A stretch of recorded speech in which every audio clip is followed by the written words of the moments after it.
इस समाज को मैं क्या मुंह दिखाऊंगा। मेरी प्रतिज्ञा ही अधूरी, अब तो मेरी पुत्री। महाराज जनक, अपनी भाषा को अपनी मर्यादाओं की सीमा के अंदर सहेज कर रखें। ऐसा न हो कि आपका मिथिला आज के बाद क्षत्रिय विहीन हो जाए। महाराज जनक, आप एक श्रेष्ठ और कुशल शासक हैं और आपके मुखमंडल से ऐसी वाणी।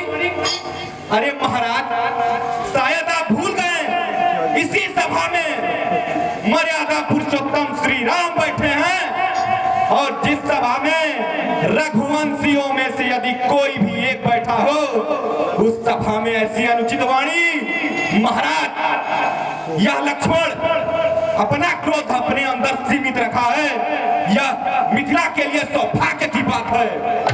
अरे राजन होकर इस तरह वीर वीर बलवान, अरे इकतनिक सी बात पर वीरों का अपमान।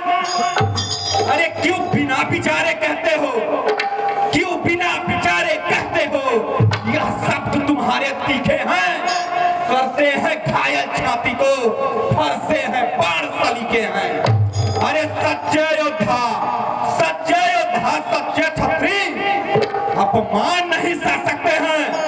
महाराज, जिनको सुनने की ताव नहीं, अरे वह चुप कैसे रह सकते? रघुवंशी वीरों के होते, रघुवंशी वीरों के होते ऐसा भी कोई कहता है जैसा अफसोस भरा भाषण मिथिला के महाराज का है। रघुवीर राम जी के होते अनुचित वाणी कह डाली है। अरे यह शब्द वज्र से लगते हैं, पृथ्वी वीरों से खाली है। महाराज, मैं दृढ़ता पूर्वक कहता हूँ, है बलवानों की पृथ्वी। अरे जिस दिन बलवान नहीं होंगे उस रोज न होगी पृथ्वी।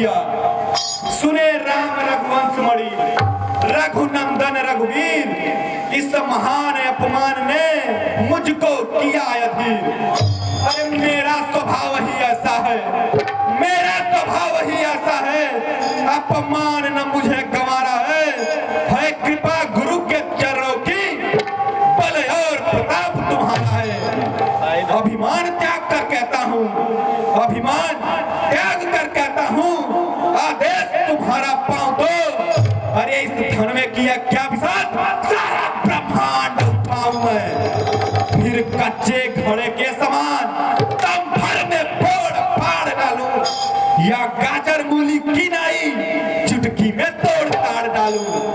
फल को जल और जल को थल कर दूं, लाऊं उतार कर तारों को असुर में की भांति पीस डालूं इस पृथ्वी और पहाड़ों को।